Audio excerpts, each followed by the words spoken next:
All right, so this is the second of 3 installments about the LU decomposition. I think it's helps convey the importance in the whole scheme of things for this class. All right, so a rundown on where we've been.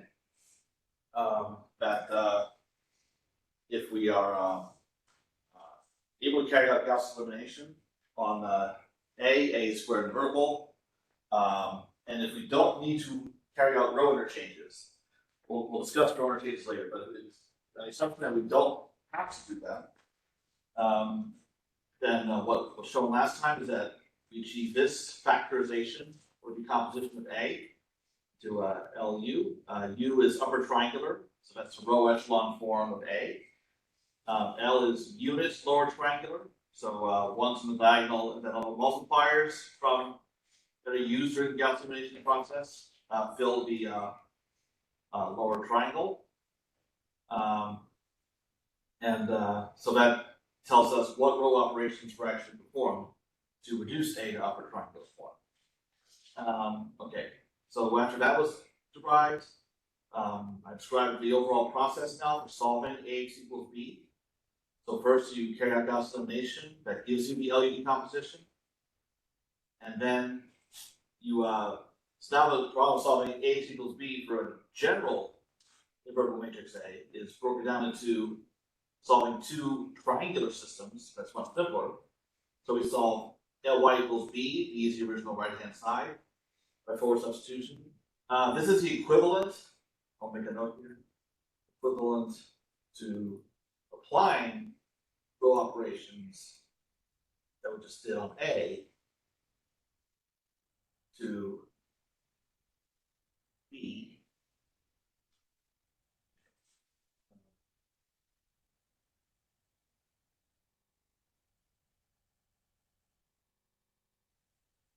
Okay. And it's now intersect with Y. So Y is the modified vector.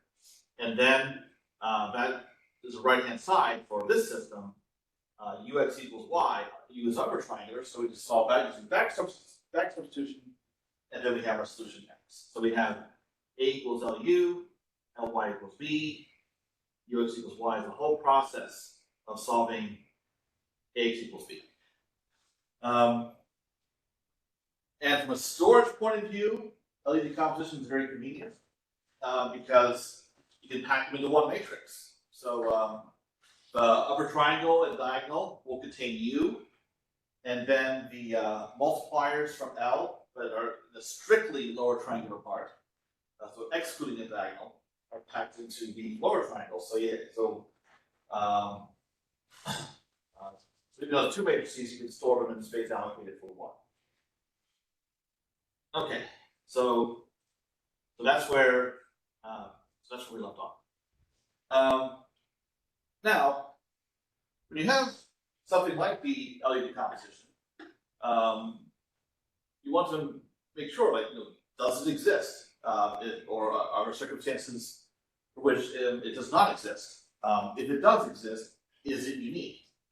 So for many things throughout mathematics, we have these questions of existence and uniqueness, and we're going to settle those now for the LU decomposition. Okay, so unfortunately, we do not always have existence, and it's quite easy to come up with examples where Gauss, because for LU decomposition, it only exists if you're able to go through the whole Gauss elimination process and reduce A to upper triangular form without performing any row interchanges. That's the key. That can't happen with either one of these matrices here, because okay, I'm gonna pull up the I'll have a Gauss elimination algorithm in front of me. Okay, so it's Gauss elimination algorithm. You're computing as multipliers Aij divided by Ajj. So if the diagonal entry in column J is 0 when you're working on column J, then you're dividing by 0 and Gauss elimination breaks down.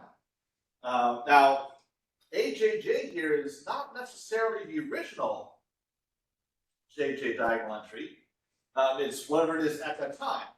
So when j equals 1, yeah, it is the original A11, but for j greater than 1, it's the diagonal entry you get after working on it by performing row operations. Like this matrix right here, the second one, the original diagonal entries are all non-zero, so you might think, oh, there's no problem. But as you'll see in a little bit, there's a big problem. So for the first matrix, A11 is 0, so we're trying to go work in the first column. We're going to compute one of these entries we want to eliminate divided by A11, and so we're dividing by 0. So, so in this case, for first matrix, Gauss elimination fails, breaks down immediately.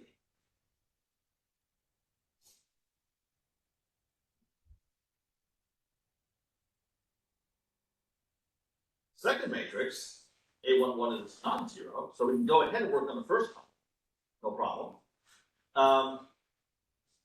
So then what happens is we have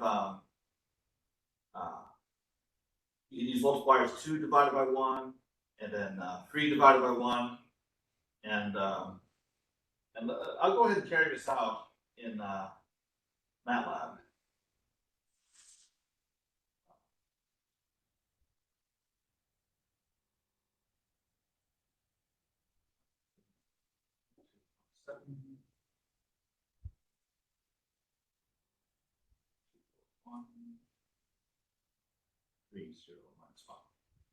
Okay. So M21 would be A21 divided by A11. Okay, so that would be 2. All right, so then I carry out the row operation. Second row is equal to itself minus the multiplier times first row. You might have an indexing, like here at row 2, but the colon by itself means all columns. That's something that will come up in code when you get to those kind of problems. Okay, and A21 has been eliminated, but that happens to introduce number 0 here, the 2 spot.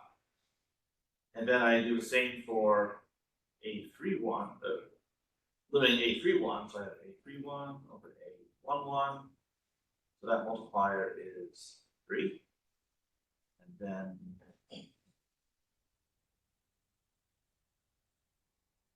work on row 3, subtract the right multiple of row 1.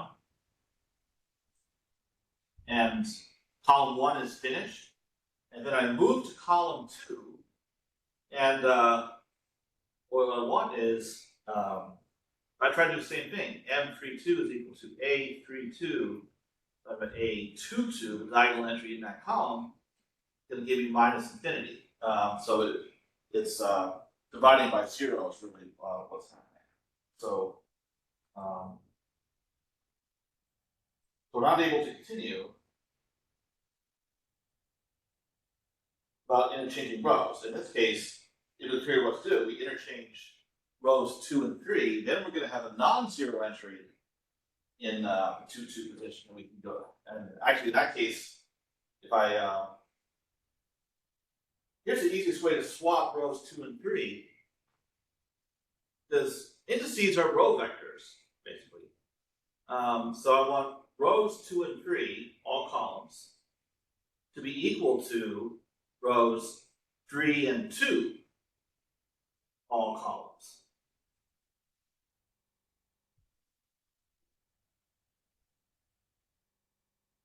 And, well, not only do I have a non-zero entry in a 2-2 position, but in fact, the matrix now happens to be upper triangular, so we're done.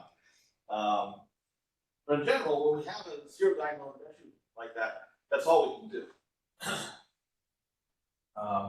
But in that case, what happens is, it's not really the original A that you're computing LU decomposition anymore. It's a row interchange version of A, where that's happening.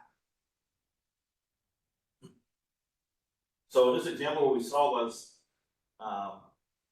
because of this zero entry here, this matrix A does not have an LU decomposition. Questions so far about what's been happening?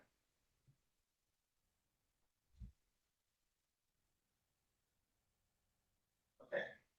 So when does it exist? Well, okay.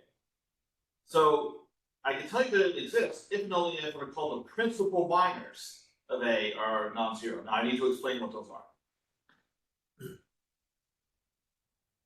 So first I need to define what are called the leading principal submatrices. So informally what you're doing is, in your matrix you're taking up the K by K upper left block. And so for each index from 1 to n, you have a leading principal submatrix. So the first one is just A11, and then the second one is upper left 2 by 2 block, and so on. So in general, here's a general definition of the leading principal submatrices. It's just the upper left K by K block. Now, once you have leading principal submatrices, the principal minors are the determinants of all those submatrices. So, so the LU decomposition exists if and only if not just A is non-singular, but we've always been assuming that A is non-singular, meaning in this case invertible. But you also need all of these upper left K by K blocks to be invertible. Only if all of them are, does the LU decomposition exist. And in fact, that's how I contrived this example. Because first I showed an example where A11 is 0, so that's easier to see in that case. So here, I made up an example where I made sure that this upper left 2 by 2 block, 1, 2, 2, 4, was going to have a 0 determinant. So yeah, sneaky. So there, everything seems fine when you're working in the first column, but then things go wrong after that.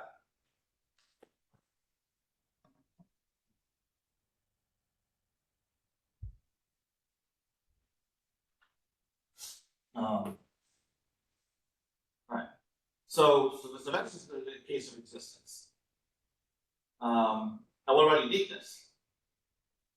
So let's assume that A has two LU decompositions, L1U1, L2U2. Now, A is invertible. Well, that can only happen if both L's and both U's are also invertible. So we can take their inverses. So if I just take this equation and rearrange it, put all the L's on one side, all the U's on the other side, then I have this. Now, here's where we use the very important properties that multiplying and inverting preserve triangularity.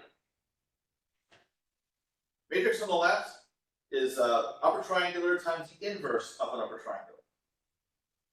Because U2 is upper triangular, its inverse is also upper triangular. And therefore, this product is upper triangular. So the left-hand side is upper triangular. Right side, L2 is unit lower triangular, so is L1. Therefore, L1 inverse is unit lower triangular. And when you take two unit lower triangular matrices and multiply them, the product is unit lower triangular. So the right side is unit lower triangular. So now we have an upper triangular matrix, left side, being equal to a lower triangular matrix. The only way a lower triangular and an upper triangular matrix could possibly be equal is, look this way. Being upper triangular means that everything below the diagonal has to be 0. Because it's lower triangular, everything above the diagonal has to be 0. What kind of matrix can be both? Diagonal. I think it's off on the screen. Okay. Yes, it's diagonal. Furthermore, the matrix on the right side is unit lower triangular. All the diagonal entries must be 1. So it's an identity? Yes. Yeah, that. Yeah, so that's where the unit lower triangularity comes into play. So all information must be equal to identity. So now, if both of these must be equal to identity, the only way they can happen is L1 equals L2, U1 equals U2. So the LU decomposition may not always exist, but when it does exist, it's unique.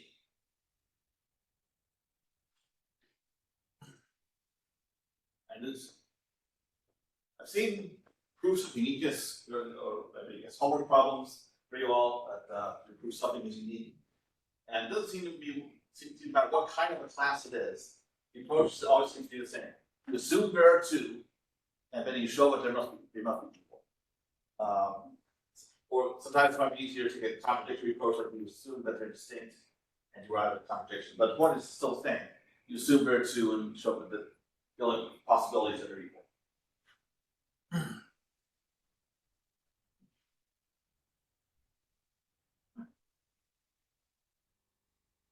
Now, when it does exist, we can use it to get determined. So, because what you will learn in your introductory linear algebra class is the determinant of a product is a product of determinants. But the determinant of a triangular matrix, upper or lower, is just a product of all the diagonal entries. So that means the determinant of a unit lower triangular matrix is always 1, because all the diagonal entries are 1. So it turns out that the determinant, if the LU decomposition exists, the determinant is just a product of all the diagonal entries of U.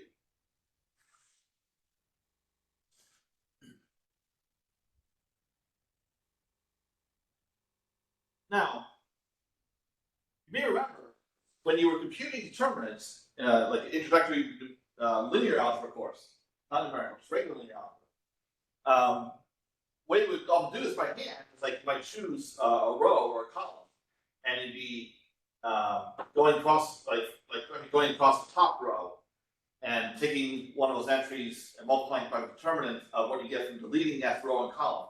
So a determinant of an n by n matrix ends up being a linear combination of n determinants of matrices that are n minus 1 by n minus 1, and then you can break it down further from there. Now, that is a terribly impractical way of computing the determinant of a matrix, because that requires order n factorial floating point operations. So for a small matrix, it's not a big deal, but beyond n equal, I guess, 4 or 5, it's pretty tragic. So generally you wouldn't want to do it that way, but because factorial is one of the faster growing functions out there, the work just really blows up on you. But you don't have to do that. If the computer's doing the heavy lifting, you can get determinant in 2/3 n cubed operations, the amount of time it takes to carry out the LU decomposition. So for n larger, that's a whole lot less work than n factorial.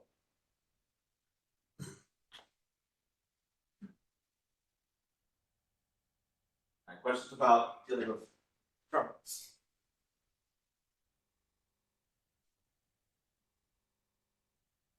Remember, I've only taught that linear algebra class, the pre-math 326 once. What I did seemed to spend an inordinate amount of time on determinants and also explicitly computing the inverse, things like that. And in numerical linear algebra, we don't deal with those things.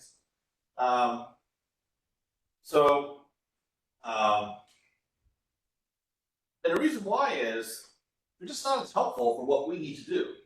Now, what you would have learned in introductory linear algebra course is that a determinant, a matrix, is non-singular or invertible, if and only if its determinant is non-zero.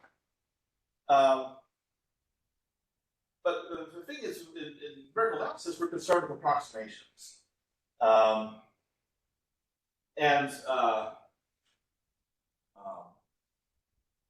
I could show examples of matrices where the matrix A is close to a singular matrix, in other words, a small change in entry could make it singular or non-invertible, even though the determinant is actually large. There are also possible to come an example where the determinant of a matrix is very small, so very close to zero, but the matrix is actually nowhere near a singular matrix. Now, what I mean by near is that it's possible to change, make a tiny change to an entry, and the matrix becomes singular. All right. So the determinant is not really informative as to whether a matrix is almost non-invertible. And actually, I can give you a simple reason why the determinant is not a reliable measure. So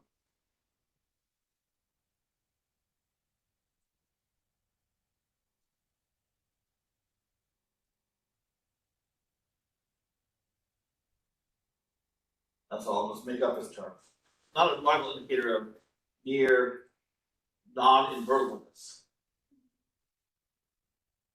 And the reason why is the determinant is affected by scaling.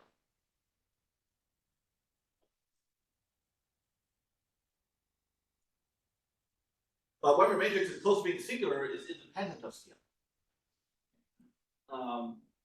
Like for example, if I take a matrix and I multiply the first row by 2, then that scales the determinant by 2. If I take the whole matrix and multiply it by 2, I'm multiplying the determinant by 2 to the n, where A is an n by n matrix. Okay.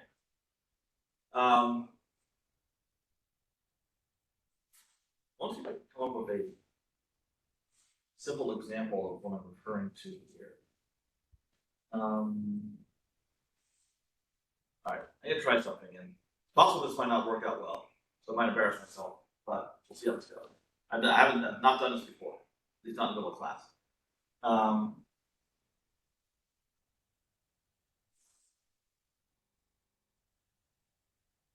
Okay, so what I'm gonna do is I'm gonna make a random matrix. Okay. I don't need that many decimal places. Okay. Now, what I'm going to do, though, to make it nearly singular is I'm going to take the third row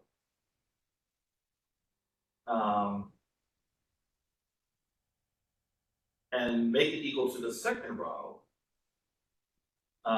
plus a small number like 10 to the minus 10 times the third row. So in other words, the second row is going to be the third row. Whoops, what happened here? Oh, I did backwards. Okay.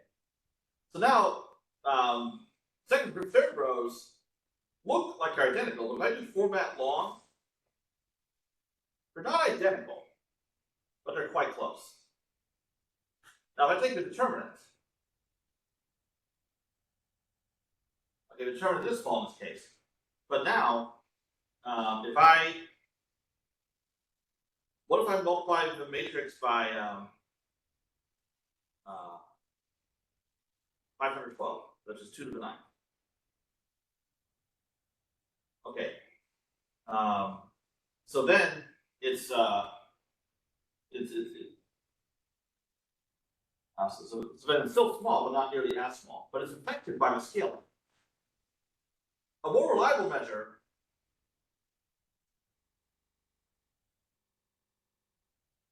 would be the condition number.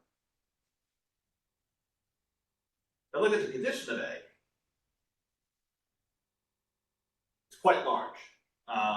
So the condition number is a nice measure of relative near singularity. So in a relative sense, this matrix is nearly singular. Now, if I scale a matrix, like I did before, drastically change the determinant by several orders of magnitude, condition number is not affected.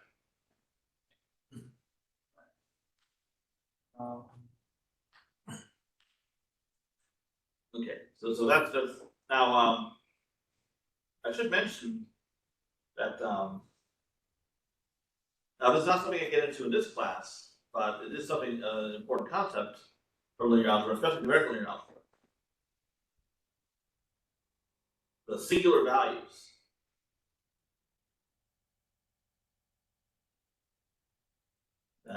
In the 2 norm, the condition, I realize again the concepts I'm going to cover later. The condition number of a matrix is equal to the largest singular value divided by the smallest. I don't cover singular value decomposition in this class. It's a topic of importance in the graduate version of Math 610.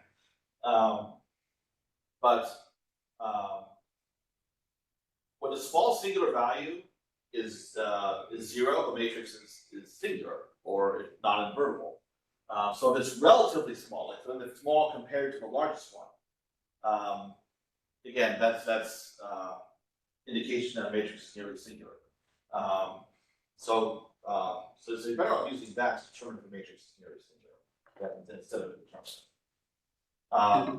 Which I actually love singular value decomposition because the crowning achievement of my advisor's career, Gull, was to come up with the first practical algorithm for computing a singular value decomposition of a general matrix.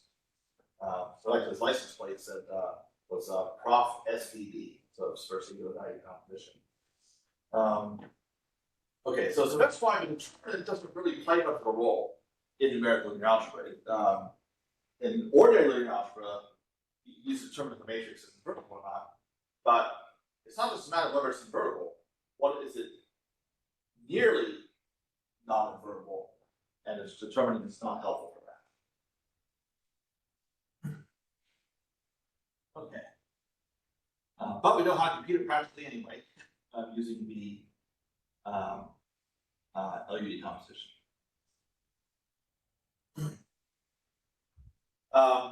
Condition number is a concept that came up with the prequel to this course, the Math 465-60. And condition number back then was described in a general sense for algorithms.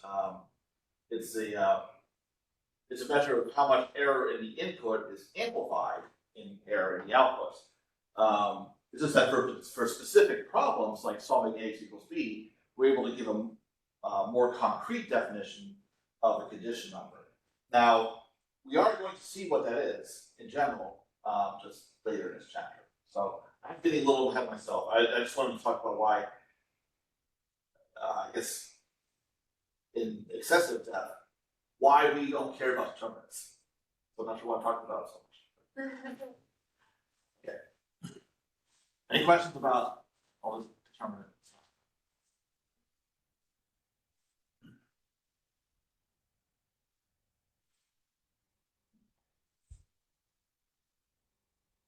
All right. So now that we know that the LU decomposition does not always exist, we know that on occasion we need to perform row interchanges just to seek out information through the end. So let's take a look at adding row interchanges to the mix. So if LU does not exist, so if we get 0 for a diagonal entry, then yeah, we certainly have to carry out row interchanges in that case. But it's not the only reason for performing a row interchange. Now, here is the main step from Gaussian elimination. Now, if you look at the algorithm from text, it's this step right here. But what I've done here in writing out this step here is I've added these superscripts. The superscript indicates which version of the matrix are you dealing with. So A superscript 1, that's the original matrix.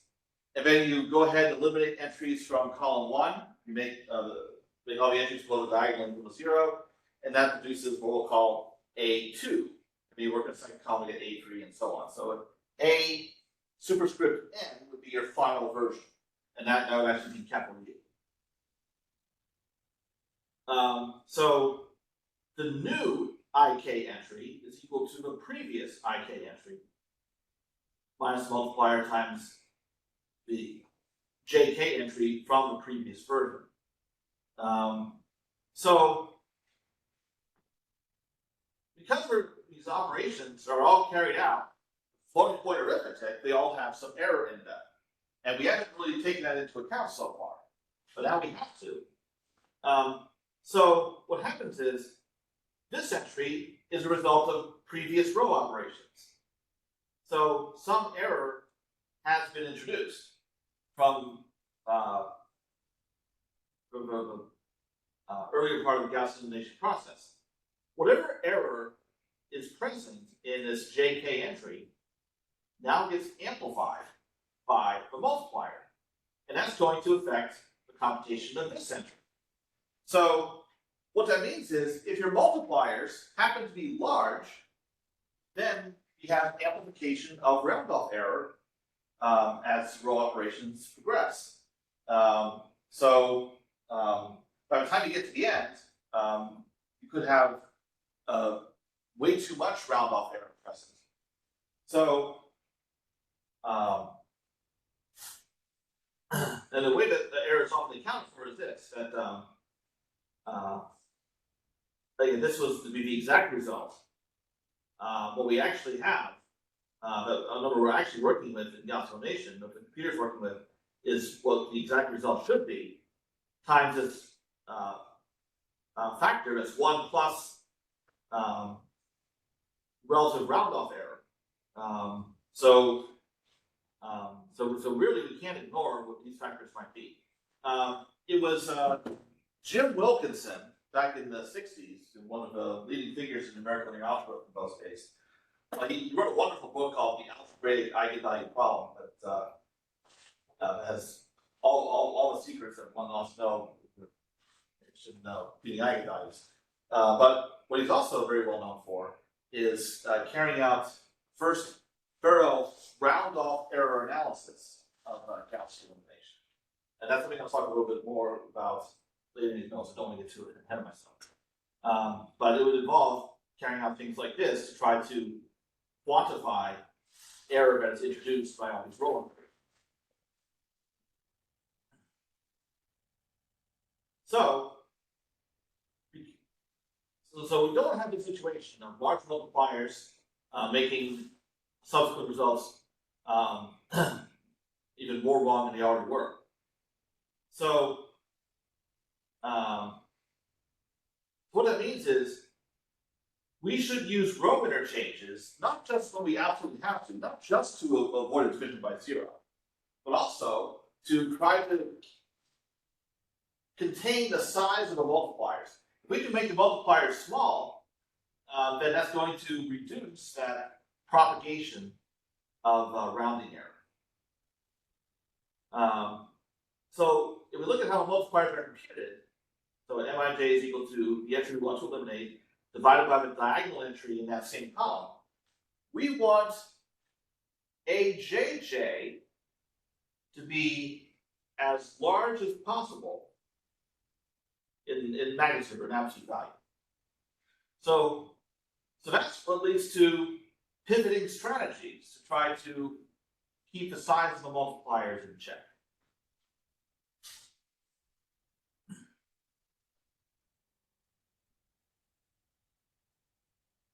So the questions so far about the general rationale.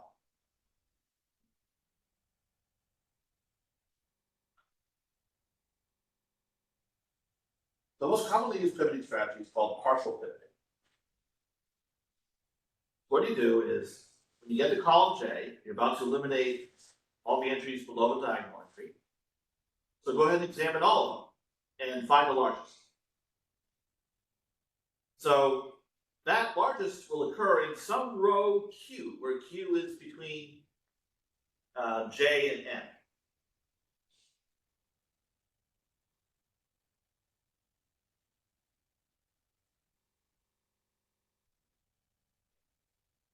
And if Q and J are not the same, then we go ahead and swap those two rows.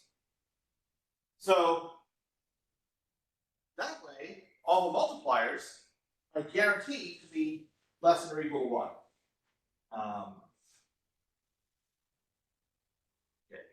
So we have this condition here. So Smith's round-off error is not amplified and may even be reduced.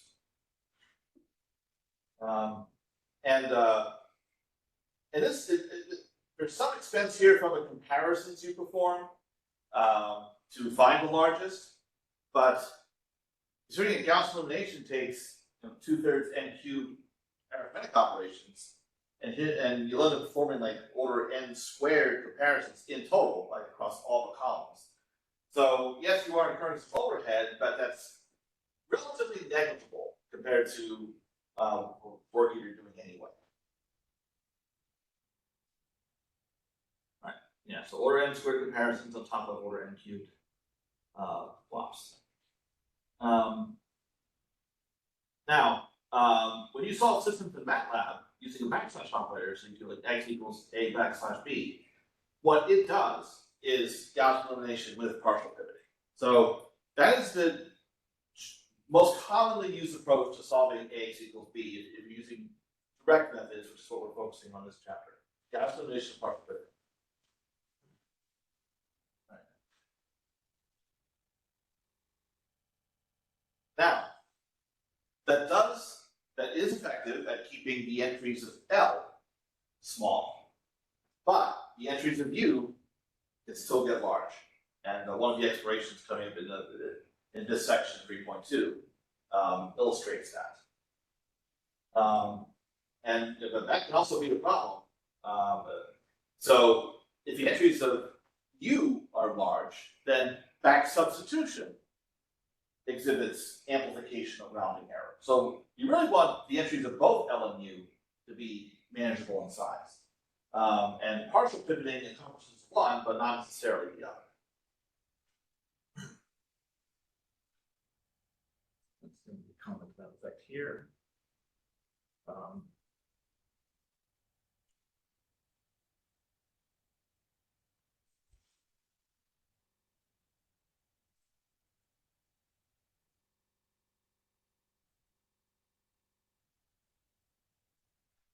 Okay.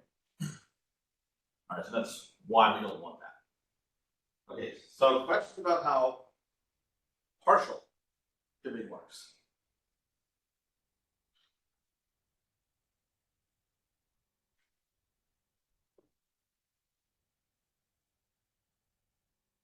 Now, it's not the only pivoting strategy out there. Well, there are many pivoting strategies. I'm just going to talk about one other that's very well known. That's called complete pivoting. Now, in complete pivoting, what you do is you're not just looking at, you're examining not just rows, but also columns. So in partial pivoting, you're looking at entries in column J, but all rows below the diagonal. But you're only looking at entries in that one column.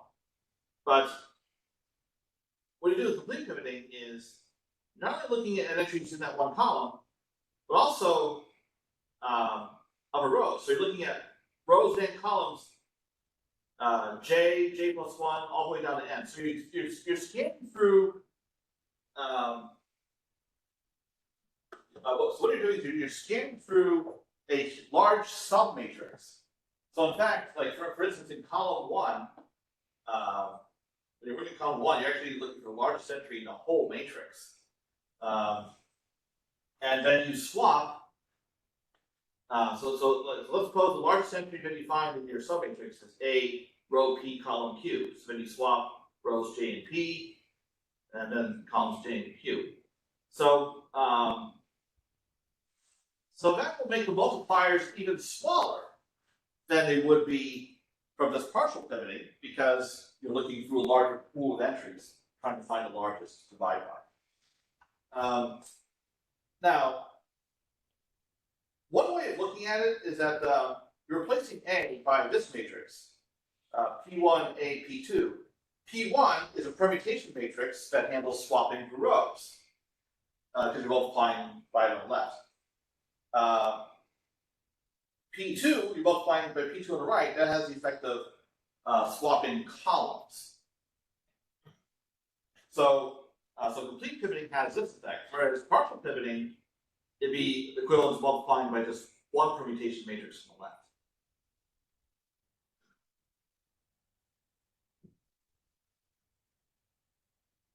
Yes.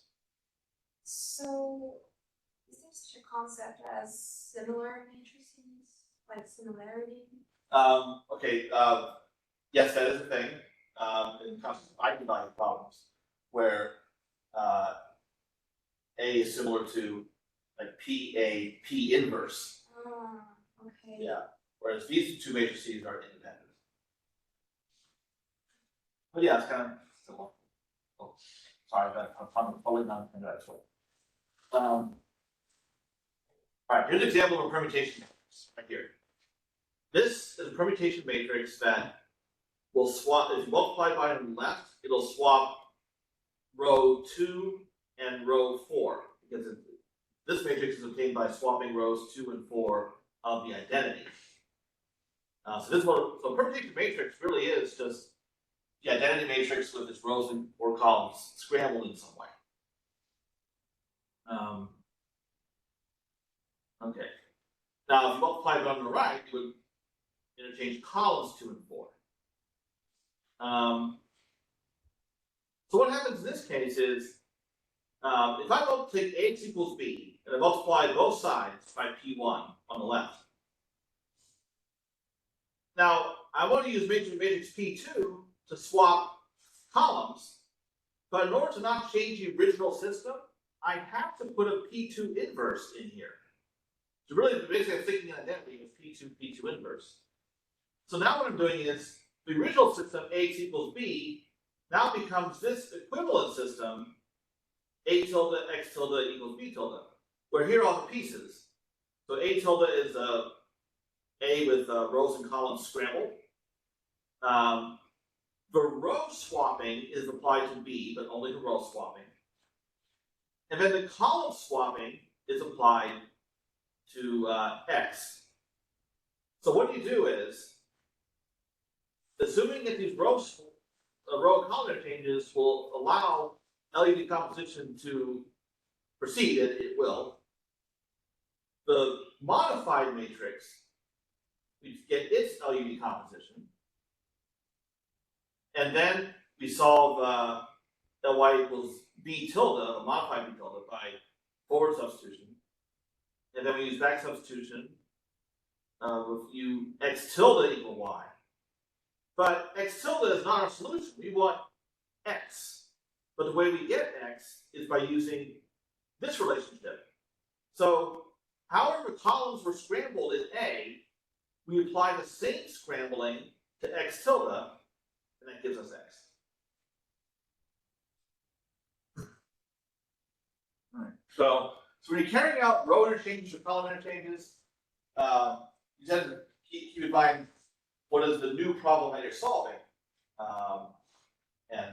So this is a good way to look at it. Like if you're swapping rows of A, like you would be doing in partial pivoting, you have to swap the same rows of B, and then you're good. Okay.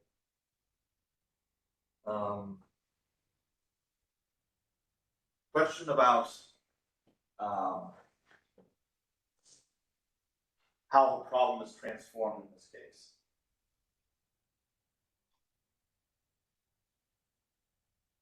It's just algebra, which actually is a little bit true.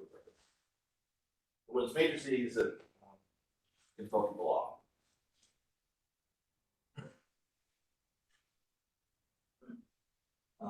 But I found it's a lot easier to figure out what's going on when looking at this from a matrix point of view instead of working with individual entries like the xi or aij.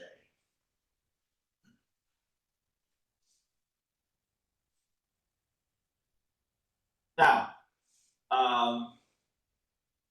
so as I mentioned, complete pivoting would result in even smaller multipliers than partial pivoting would. So that's one advantage. So that leads to less propagation of rounding error. Now, so I mentioned here Jim Wilkinson's round-off error analysis. I want to take a little moment to explain why that was such a big deal. Back then, this is a long time ago when electronic computers had not been around for very long. So before we had electronic computers, the word computer did not refer to a device, it referred to a person. It was a job title. So a computer would be a person who would, like one common role for a person whose computer was working for the Department of Agriculture. So they would be working with data from crops and solving systems with equation. They'd be sitting at a desk all day performing operations and so forth. Also, the majority of computers were women because what I've read somewhere is that women have better computational skills. So that's how systems were solved. That's how linear algebra was done in those days. But when we have electronic computers, that you no longer have the luxury of doing like fractions, for instance, as you could if you're working on paper. You're using floating point arithmetic and operations. Some operations that might be possible to perform exactly before when working on paper, because maybe you use fractions or something like that, that now are inexact. So there was a lot of concern that Gaussian elimination could not be reliable on electronic computers because the propagation of round-off error may have been too great. And that's what motivated Jim Wilkinson to carry out his round-off error analysis. He wanted to try to settle the question, is Gaussian elimination workable when you have this kind of rounding error? And his conclusion is that it was. Now, it's been proven that if you're using complete pivoting, the Gaussian elimination is proved to be backward stable, and what that means is whatever answer Gaussian elimination produces is the exact LU decomposition of a nearby matrix, and it'd be possible to try to quantify what that means in terms of how nearby is it. So yes, there's going to be some error, but at least it could be contained. Now, people still don't necessarily use partial complete pivoting that much. For this reason, there's a lot more overhead. That because you're searching for possible denominators for your multiplier in a larger area, you're looking at a sum matrix instead of just a column. That costs order n cubed comparisons on top of your order n cubed arithmetic. So the overhead is actually pretty significant. So people generally feel comfortable using partial pivoting. It may not be as stable as complete pivoting, but unless you're dealing with really pathological cases, partial pivoting is generally considered to be enough, and that's why it's normally used. But if you're concerned about that, you can always implement your own complete pivoting, or maybe some software packages use it too. I'm sure they do, or just have that as an option.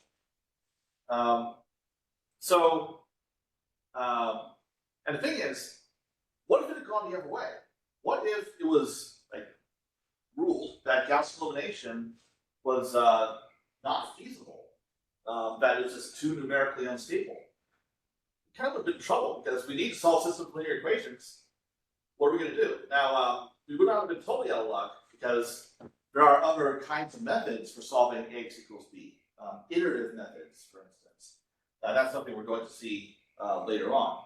Well, actually, pretty soon, maybe a couple weeks or so. So we would have resorted to that. But thankfully, Gaussian elimination has turned out to be okay. But yeah, back to those days, it really was a serious question, and there was a lot of hand-wringing over it. There were some eminent numerical analysis who said, oh, no, it's got to be unstable. Then Wilkinson's like, okay, I'm answering this. And he did. And I've seen write-ups of that round-off error analysis, and it's incredibly ugly. Second one. Okay. Oh, that's everything. Well, I do have more LU decomposition stuff, but that's in Wednesday's notes. Okay. They'll talk more about pivoting and its ramifications.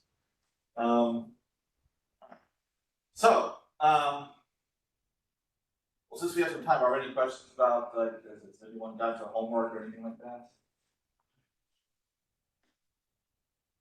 Hopefully. So far, I only have one homework assignment, great. And a few quizzes. I'll get to them soon, I promise.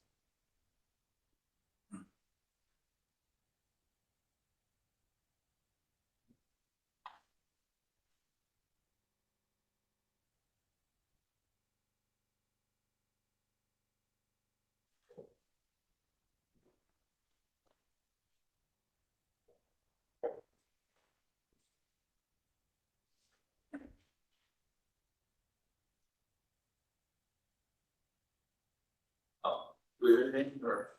I was just wondering, the number of the questions in homework, like 3.1.2 is mentioned as 3.1 exploration 2. Okay, oh, yeah, oh, you mean, basically like how problems were listed, yeah. Yeah, that's what I have in mind for you to do, like these.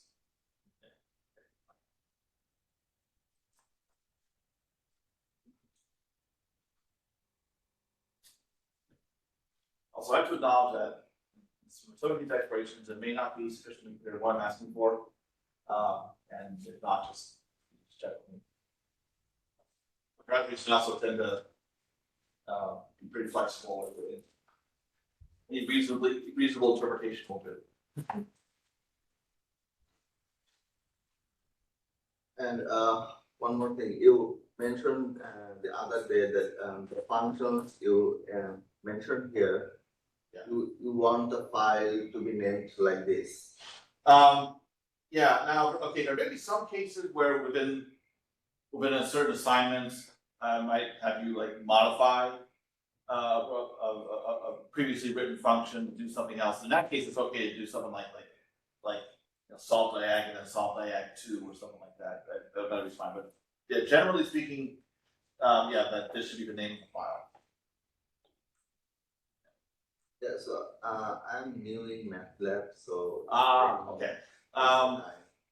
Now, oh, in that case, so you have some MATLAB experience or not? Very little. Okay, I would suggest going through section 1.2. There was a whole MATLAB tutorial, and try not necessarily the explorations, but like working through what it has to do, just to. I have some experience with Fortran, but you know. Oh, okay. Well, that helps. But yeah, like MATLAB has a lot of conveniences that Fortran doesn't. Like what I was showing y'all here, like you know how to reference a row of a matrix at a time, or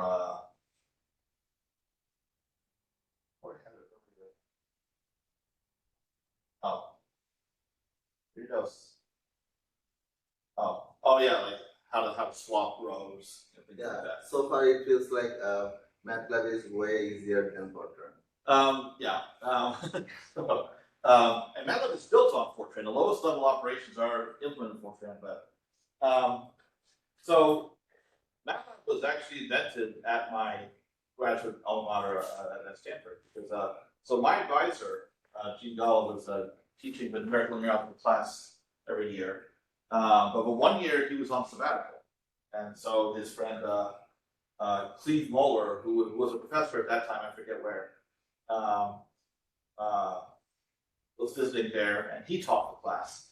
And this is like in the I think the early '80s, and he wanted the students to be able to work with things in a more hands-on manner than carrying things out on paper or trying to write Fortran code. So that's when he created MATLAB, the first version of it. So then that started to take off, and then he left academia and helped found the MathWorks that sells MATLAB now. So I guess he's like their chief scientist. Oh, he may be retired now. And yeah, that's how it got started.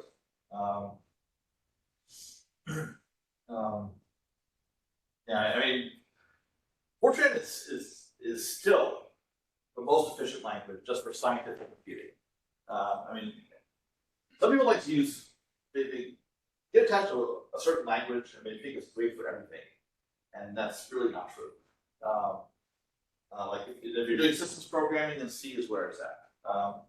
Object-oriented languages like C++ or Python, those are nice for developers, but it don't necessarily lead to the most efficient code. Yeah, for research purposes, where efficiency is extremely important, people still use Fortran. I still work with it. But there's also a matter of what version of Fortran. And Fortran was developed in the 50s. As an undergrad, in the late 80s, early 90s, I worked with Fortran 77. Shortly after that, Fortran 90 came out, which was more like other modern languages, and Fortran 95 and so forth. And back in those days, my undergrad research advisor at the time made a joke that turned out to be very much on the money. He said, I don't know what language we'll be using to code in the year 2000, but I know we'll be calling it Fortran. Because if you look at the different versions, they don't resemble each other very much, but the name persists. Actually, I'm going to close with one other thing at my same undergrad research advisor. He was Professor John Rice, who was the chair of the computer science department at Purdue at the time, and also a legend in American analysis. And he was telling me another story about how at some university they had just gotten a new supercomputer, and they wanted to show it off. Where they had a ribbon cutting ceremony, and they were bragging that this fancy, powerful supercomputer could solve any polynomial equation. So they begged the president, who's not a math person, to go ahead and input a polynomial equation and watch it solve it. So he did something really simple: x squared equals 0, and it failed. Always set your code, and including on simple, even trivial cases, because that way you can avoid embarrassment like that.